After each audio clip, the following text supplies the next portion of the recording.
Se você puder me acompanhar em Lucas, no capítulo 14, no versículo, a partir do verso 15, a Bíblia diz que Jesus está numa casa, no momento de refeição, e a Bíblia diz que um dos que estavam à mesa com Jesus diz: bem-aventurado aquele que participar do banquete no reino de Deus.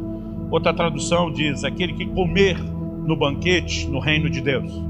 Esse cara fala de comida, de banquete, fala do reino de Deus junto, e Jesus pega a bola quicando e entra com uma parábola. Qual é a parábola? Jesus, porém, respondeu, verso 16: certo homem deu uma grande ceia e convidou muitos. A hora da ceia enviou seu servo para avisar aos convidados: venham, porque tudo já está preparado. Mas todos eles, um por um, começaram a apresentar desculpas. O primeiro disse: comprei um campo e preciso ir vê-lo, peço que me desculpe. Outro disse: comprei 5 juntas de bois e vou experimentá-las, peço que me desculpe. Outro disse: casei-me e por isso não posso ir. Banquete na Bíblia, diferente de alguém que come só para repor as forças, fala de comunhão, fala de relacionamento. E nós precisamos entender que Deus procura isso desde a criação. Quando Deus criou e estabeleceu o primeiro casal no jardim, eu brinco que ele não respeitou nem a lua de mel do casal. Todo santo dia ele estava lá. Gente, meu pai levou 3 meses para falar comigo depois que eu casei. Eu levei 1 mês para falar no telefone com meu filho porque ele me ligou. Tem coisas que você respeita. Mas Deus não dava um dia de descanso para eles. Todo santo dia ele estava no jardim. É como se ele dissesse: pode festar à vontade, mas eu quero ter um lugar na vida de vocês. O que é que Deus está dizendo desde o início? Eu não criei vocês para que vivam apenas as outras alegrias desconectadas de mim. Eu quero comunhão e relacionamento. Quando Adão peca, qual é a primeira pergunta de Deus para o homem? Deus não pergunta para Adão: o que é que você fez? A pergunta de Deus para Adão é: aonde você está? Para mim, por trás dessa pergunta, Deus está dizendo: o problema não é o que você fez, cara. O problema é para onde o que você fez te levou. Para longe de mim. Cadê você? Eu perdi você.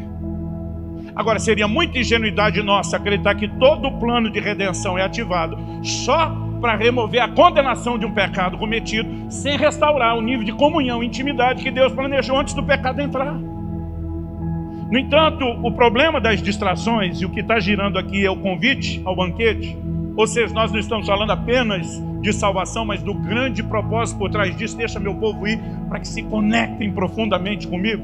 Diante do convite, quando chega a hora de participar, cada um dos 3 tipos de convidado dá uma desculpa. Se você avaliar a desculpa, nenhuma delas é algo errado em si ou ilegítimo. A Bíblia diz assim: o primeiro disse, verso 18: comprei um campo e preciso ir vê-lo. Aquisição de uma propriedade. Nunca, em 28 anos de pastorado, mais de 30 de ministério, vi alguém reclamar de adquirir uma propriedade. Ô, pastor, coisa terrível, comprei a casa própria. Quem que reclama disso? Normalmente o camarada fechou lá, né, um contrato de negociação, registrou a escritura, pode estar devendo, ele vai dizer: glória a Deus, resposta de oração, bênção de Deus, cumprimento de promessa. Ninguém trata como algo ruim, e nenhum de nós vai achar que é. O segundo veio e diz: comprei 5 juntas de bois. Para nós hoje, que não vivemos da agricultura como eles, isso não significa nada. Mas as juntas de bois eram os tratores, os New Holland da época. 5 juntas de bois significava aumento da produtividade. Aumenta a produtividade significa dinheiro no bolso. Talvez fosse mais fácil numa sociedade tão comercial como a nossa falar do aumento da produtividade falando pelo aumento de vendas. Todo mundo sabe que o camarada disparou de vender, está entrando mais recurso. Ninguém ia olhar para isso e dizer: puxa, que luta, que batalha. Ia dizer: bênção de Deus, resposta de oração, cumprimento de promessa. O terceiro diz: casei-me, portanto não posso ir. Se não dá para falar mal dos 2 primeiros, do terceiro menos ainda, porque o casamento é ideia e projeto de Deus. Então não tem nada de errado no casamento.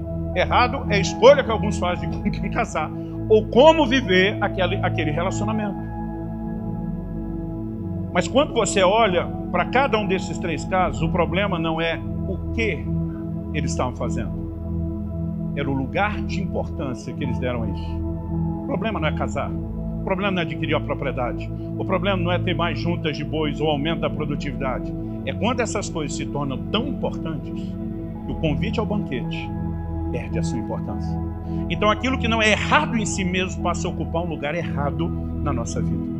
Não é a coisa errada, mas é o lugar errado que ela passou a ocupar. Quem está entendendo, diga amém.